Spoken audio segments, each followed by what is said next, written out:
Hi, I'm John. This is my show, A Sports Reckoning.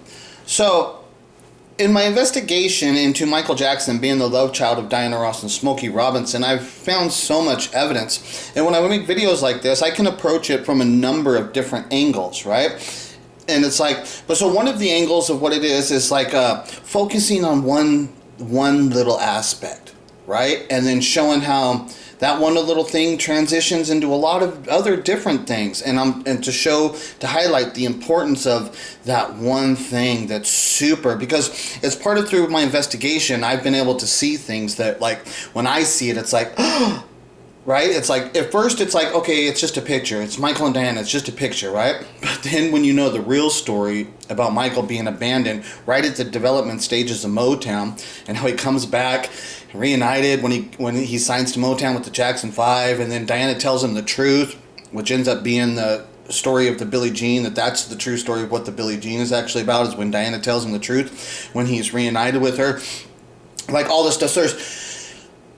There's so much stuff and then so through my investigation, one of the things that's like, when I see it, it's like one of those things that's like, oh my God, right? It's like one of these things, and it's just this picture, right? It's this picture, and like how they say, it's like a picture is worth 1,000 words. You know, and I've explained this, and I've shown this before in the photos and stuff, but I'll make another, because I can make alternate versions of it, because there's always more to it. It's one of these things is about having to narrow it down, because it's like, you'll see that through this, it links to this, it links to this, and it's like, if you guys have the understanding of the knowledge I have, it's like, where it leaks, it just doesn't stop.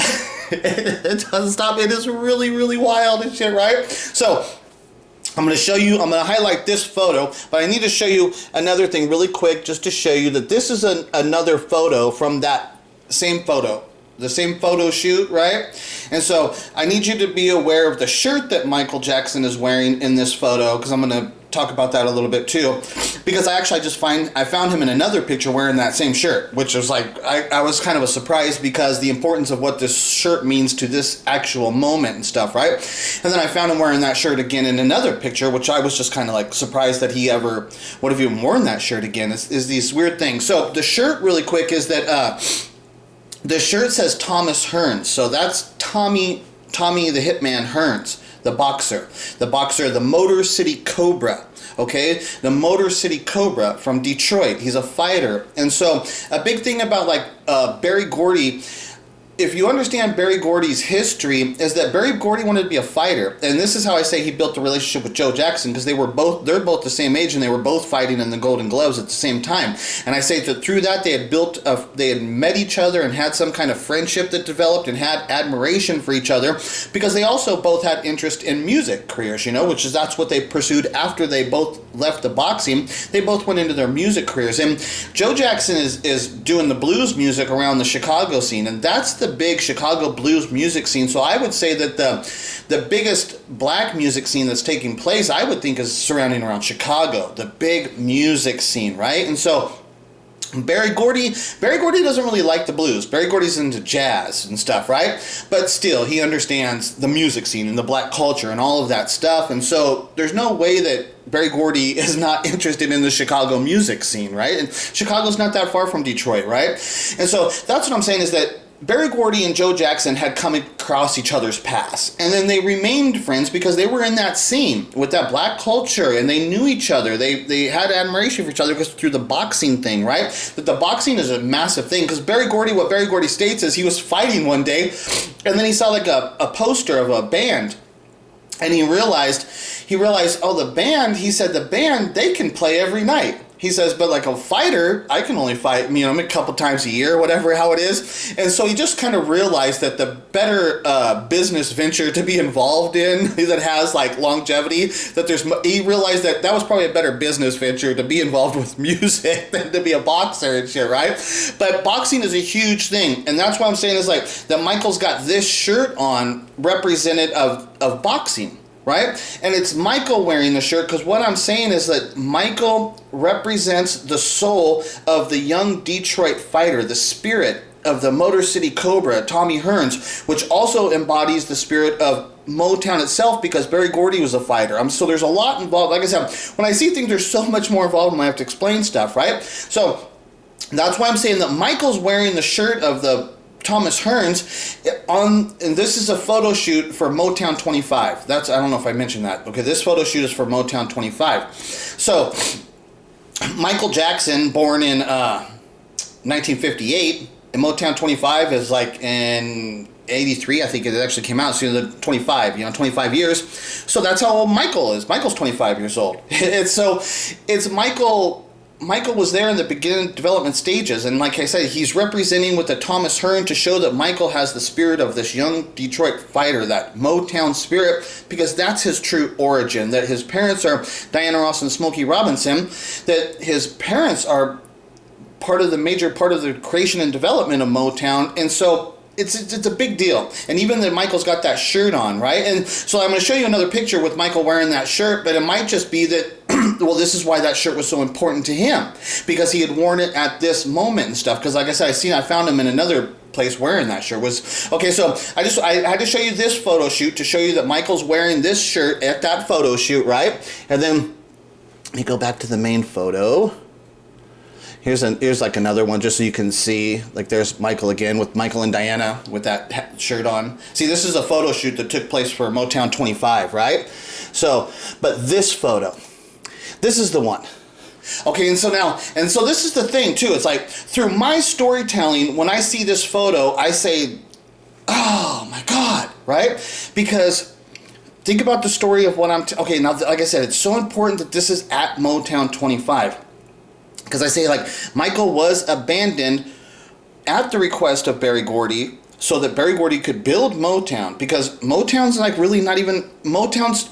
Okay, Berry Gordy and Smokey Robinson meet in Brunswick Record Studio in August of 57. Berry Gordy is not building Motown at that time. Berry Gordy at that time is still just a songwriter.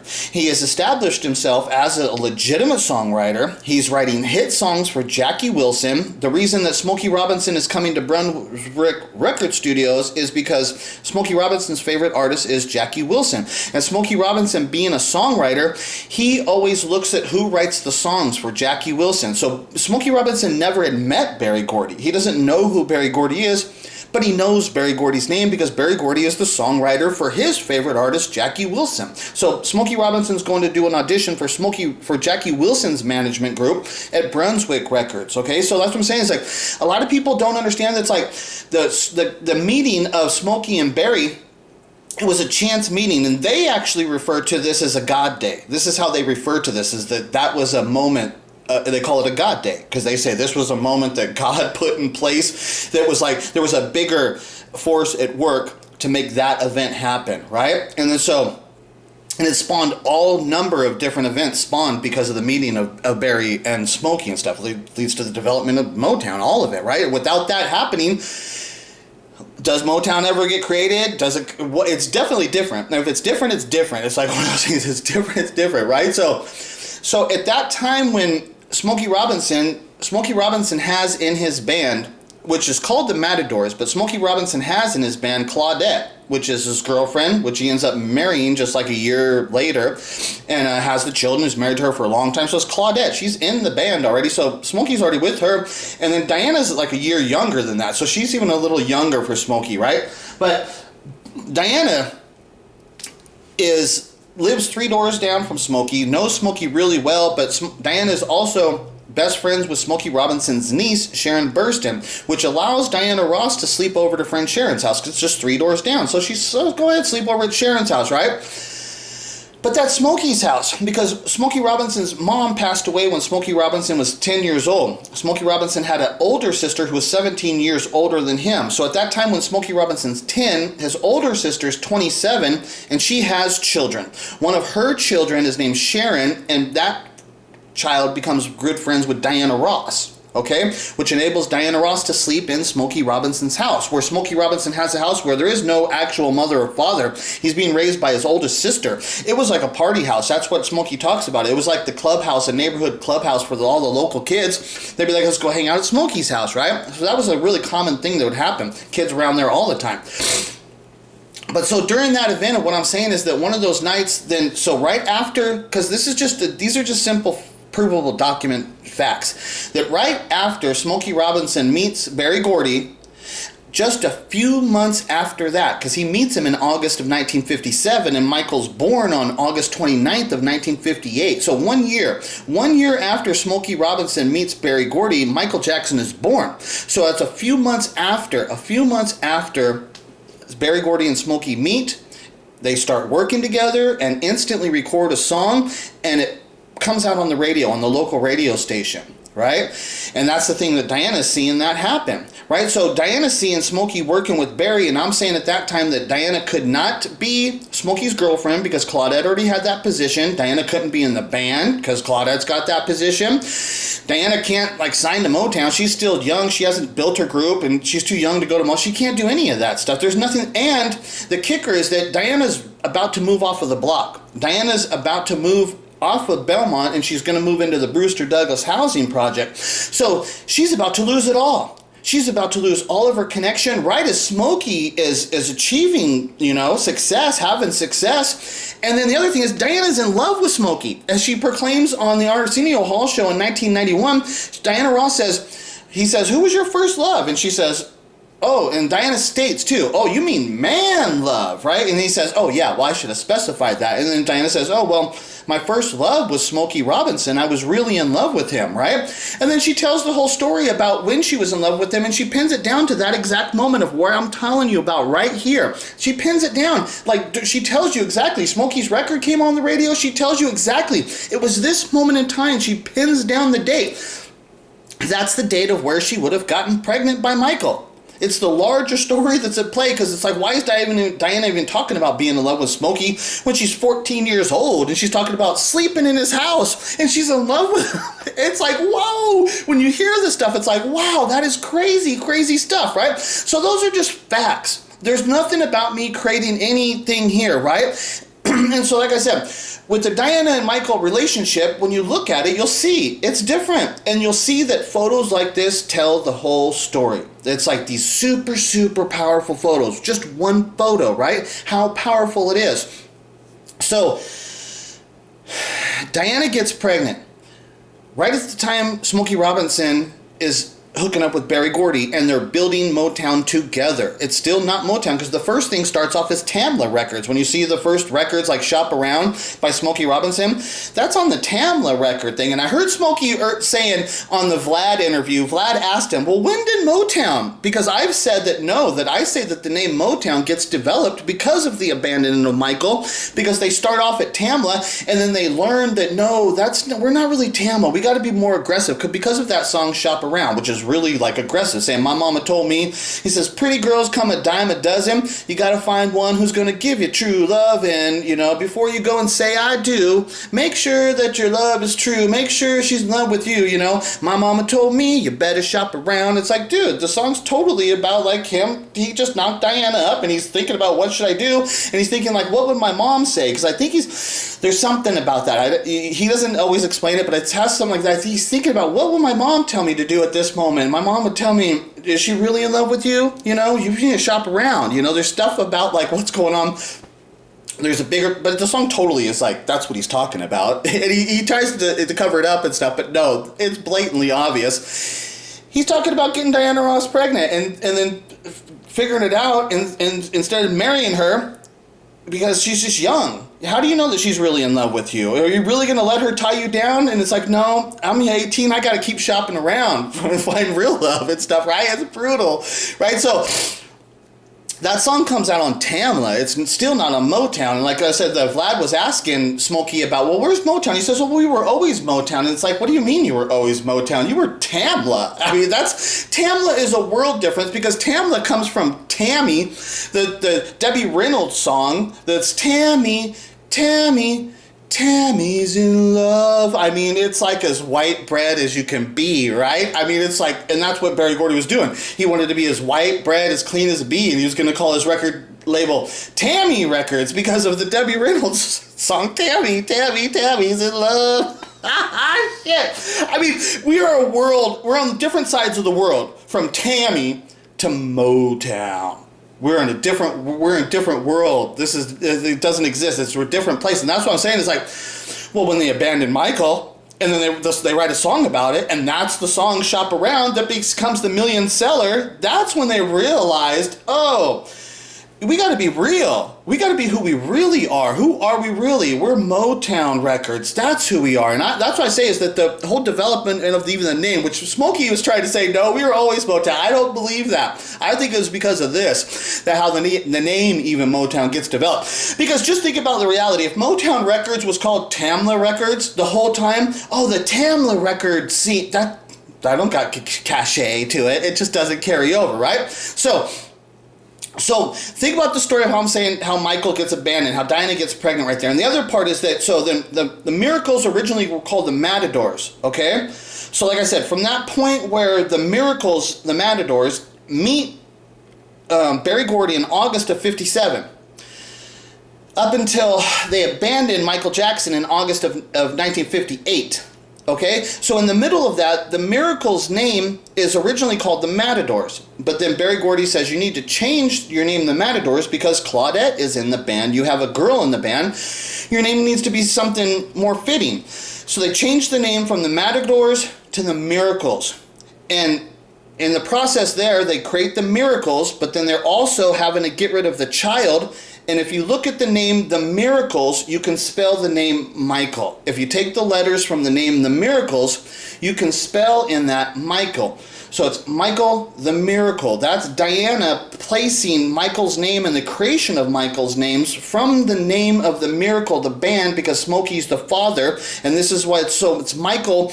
Michael's name, the actual origins of it, comes from me. I think it's because the Miracle. So it's like, because it was the Matadors, they change it to the Miracle, and Diana's saying the Miracles, and then she's thinking the baby, and she's connecting it to the name the Miracles, and I believe that's where the origin comes up, where she creates the name Michael. Michael the Miracle, right? And that's why then you get the problem with the Jacksons, that the Jacksons, they know they're getting a kid, but they're not thinking in their head that they're going to name the kid. They just know they're getting a kid, right? So it's not like Catherine's up pregnant and Joe and Catherine are having discussions about, well, what are we going to name our baby? They just know they're getting a kid. They're not even thinking about like naming the kid. So what happens is the kid is given to them, and Diana says, this is Michael. This is Michael. His name is Michael. And then that's why you get in the Jacksons thing that they start saying that Catherine's mother comes up with the name Michael, because the reality of the situation was that they had never been thinking about the child's name. And then it shows that even further because it's named Michael Joseph. And Joseph Jackson's name never appears in any child prior before Michael Jackson. And he's got all the boys. There's all those boys there. Joseph's name is not on any of them. So if Joseph's name, I say that it's even a point that it's even more significant, because if it shows that Joseph probably did not want his name on the children. Because Joseph even had the twins, the Marlon and the Brandon. The one kid died. If you want to honor Joseph, call the kid Brandon Joseph Jackson. Put Joe's name on that kid to give him some respect. They didn't do that either. It's not even there. It's the kid after that gets the name Joseph, which is Michael, which they say that the mother comes up with the name because they weren't even thinking the name, so they put the name Joseph. But can't you see how that is the cover-up? That's what the Jacksons did.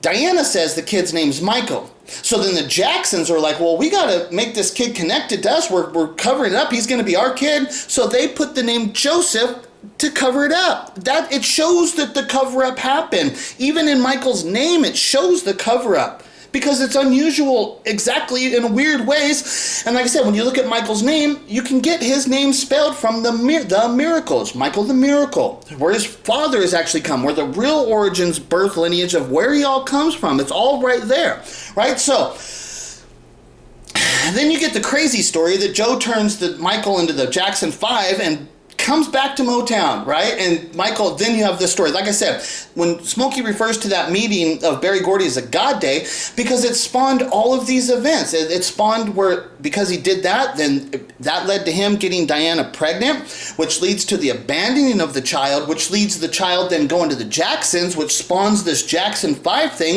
And then through the Diana thing, that allows Diana then to squeeze her way into Motown, because now she's got leverage over Berry Gordy. And so she moves her way into Motown, and she becomes then the lead singer of the Supremes. She strong-armed, all of that stuff happened. And so who's to say, like, what would have happened? Like the song Shop Around by Smokey.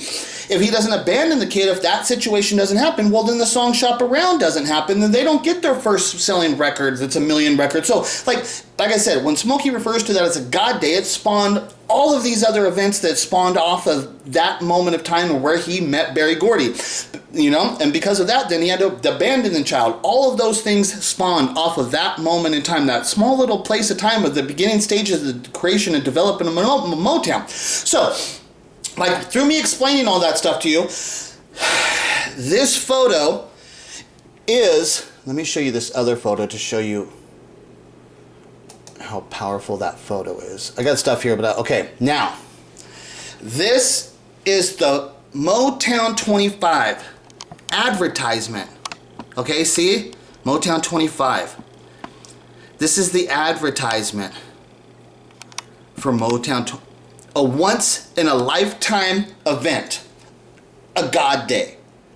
This is what they're talking about. And then so, look at who is the center focal piece of this advertisement of Motown 25, represented as a once-in-a-lifetime event. The center focal piece is Michael and Diana together, right? It's those two. And the actual photo, look at the photo. Okay, look at the photo that's actually being used for that ad. Look at the photo. It's that photo. Okay, that's the photo.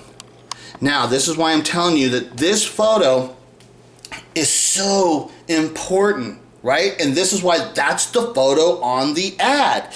This is an extremely important photograph, but what is in this photograph that makes it so important? Of the story I'm telling, that this is the photo they used for Motown 25. And what's the whole story of what I'm saying is that Michael was there at the beginning stages of Motown 25, and he's showing that by wearing the shirt of Thomas Hearns, representing a young, that he's got the spirit of a young fighter from Detroit, because that's the essence of like Berry Gordy and what he's saying, that how Motown's all created, because that's the same essence of Berry Gordy and shit, right?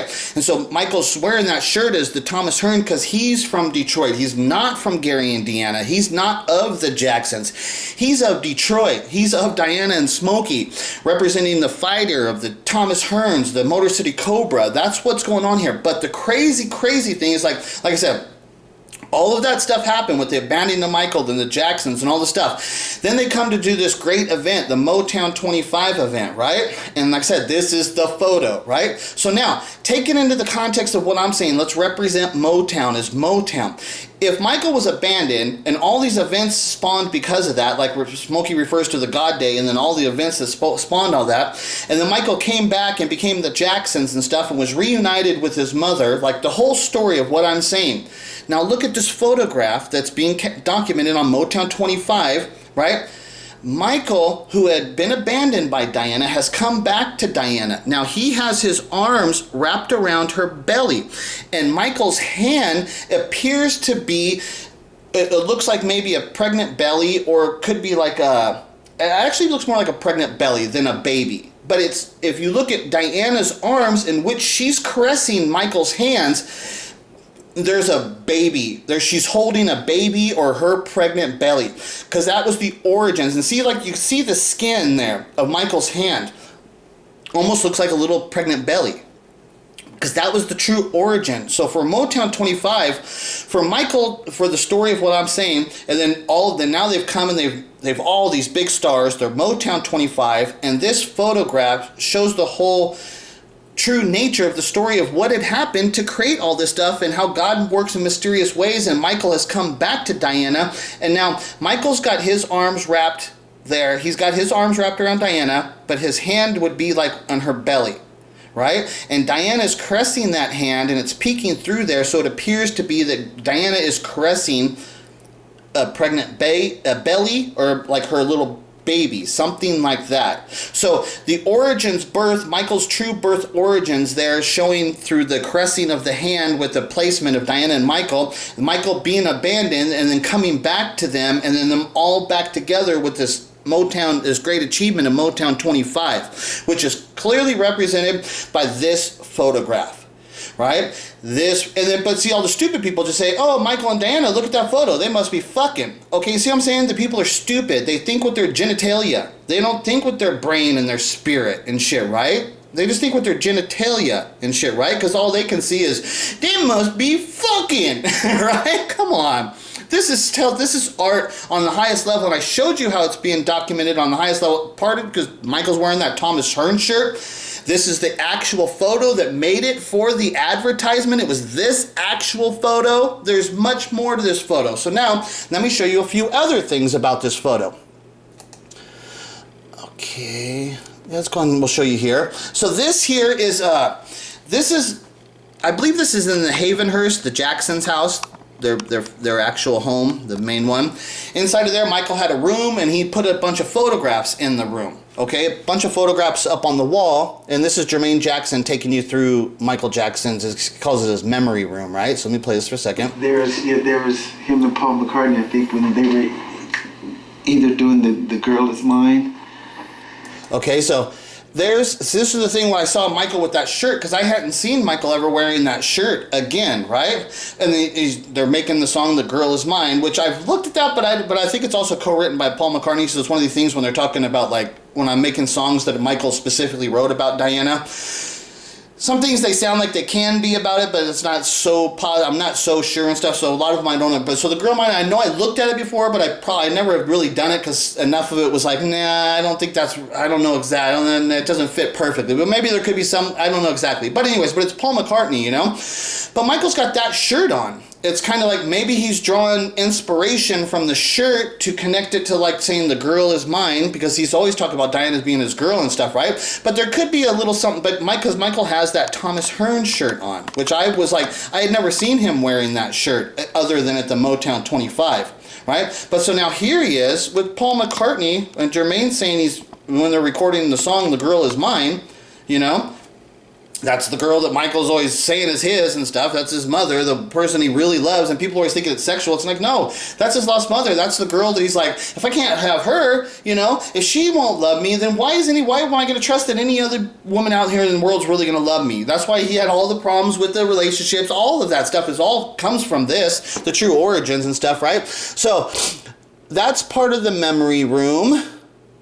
And then this is also in the memory room. This is other photographs. And see here, there it is. That's the photo. So in Michael's memory room, where he's got all these photos, there's that photo. Because I keep saying to you that I'm telling you that photo is important. And so in a room like this, where Michael's putting up photographs that have importance, it's kind of one of those things. There's no way that photo couldn't have made it into the room. And there it is. That photo, that one, that's the one. That's the photograph that, like I said, it's even in the room. It's right there above the door too. So there's nothing underneath it. It's got a place where it stands out right up in the corner. Every time he walks out of that room, he looks right at that photo. It's important. And I'm showing you why it's important and stuff, right? And explaining to you, like art, what's actually going on. Why is this photo so important and stuff, right? So I've got some other things here. So this is Diana Ross at one of her concerts, and at the end she had done a little tribute to Michael Jackson, like this is shortly after he had passed away, right? So, okay, so this is Diana. Make it look a little better. Okay, so I'll play a little bit of this. So this is Diana singing the tribute to Michael Jackson and stuff for shortly after he had died. Since you've been away, I've been down and lonely. Since you've been away, I've been thinking of you, trying to understand the reason you left me. What were you going through?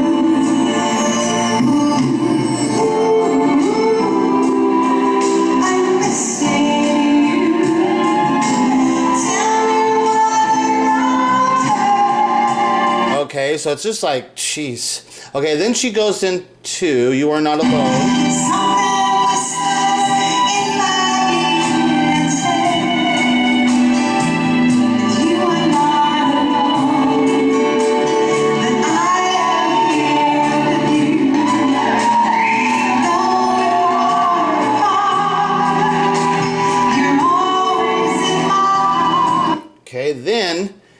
the end here, while Diana is here, she's right here, she's walking off stage, right? And then I'm going to show you. So this is the end of it.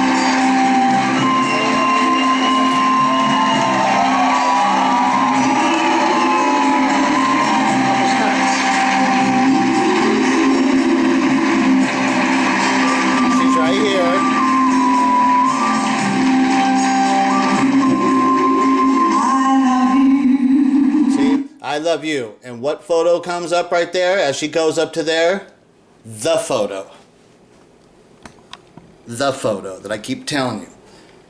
It's that photo. Why is it so important being represented at Motown 25? Because Michael's got his arms wrapped around her and she's caressing that, showing the story, the great story that she had abandoned. Michael's true origins, how he's come back to Diana. He's got his hand and he's showing you, this is my origins. It's from Diana's belly. And then how Diana's caressing that, making it look like a little baby, showing you that my son has returned and this is his origins. I'm caressing his origins, but it shows the contradiction of the baby and the man, which is being represented as Motown 25. Because Michael's 25 years old. It lines up perfect. That's what they're showing you.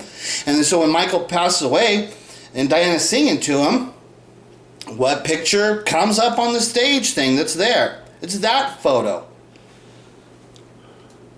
I think that's all the stuff I really pulled up and stuff. Yeah, so like I said, we'll see. I'll show you that photo again there so you can see it at that thing, you know? A once-in-a-lifetime event. That's what it was. It was at that God Day, that once-in-a-lifetime event spawned all these weird things to happening, but it's through the abandoning of Michael and Diana, and Berry Gordy is recognizing of the importance of that event. And like I said, it's a God Day. They're not messing with God. And that's how Michael Jackson is able to perform Billie Jean on Motown 25 as a solo artist, a song that's not a Motown song, but he was able to do that. And this because Diana is Billie Jean. The song is about, you know, Diana telling Michael that he was her son and shit, right?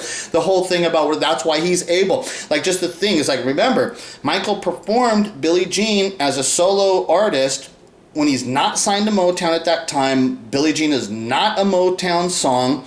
And it clearly dominated the whole show, you know? It's dominated by a song that's not a Motown song, right? The irony, right? The irony of this stuff, it's layered and embedded. And that's why Michael had to do that performance, that Motown Billie Jean, because he wanted to document that shit hardcore. It's like one of these things, he's like, I'm going to rip this fucking shit up. I'm going to tear it apart with that performance and shit, man. So, just trying to make a video, trying to get you guys to understand how serious this is and how even through just one little simple photograph, the depths of where my investigation can show you and the explanation of how true it is, and that they're all very aware of it and they're all very respectful to these events that have occurred, and they documented it too. But nobody ever understood what it was. Nobody possibly could have understood what it was, because the first stage for you to understand it was that Michael's not a Jackson. And like we all, like even the true story, Michael was given to them right at the stage of birth, but that was because Diana was 14. It happened right at it instantly happened. So Michael was always with the Jacksons, raised with them. So and that's total documented. We all know Michael was raised in that house, so why would we assume that he's not a Jackson, right? And then if you do, how do you get to the point where you find out that Diana and Smokey is her mom? Like, how did this happen and stuff, right? But it has happened. And once you understand it and you see it for what it is, you see that they're clearly aware of it and they're documenting it, and you see that the real timeline of events that are occurring are constantly in contradiction with the story they sold you, because now I come out and I'm pointing it out, these flaws, because I could see the flaws now, right? And I see the truth, and I have larger understanding of what this picture of Michael and Diana, and how does this happen, and what is the picture actually telling, and what's it actually explaining? How does all these events happen? And my story constantly, over and over again, is just hitting the nail on the head, perfect explaining, perfect understanding of the true nature of the life stories of what we all saw and never had any understanding of what it really was going on.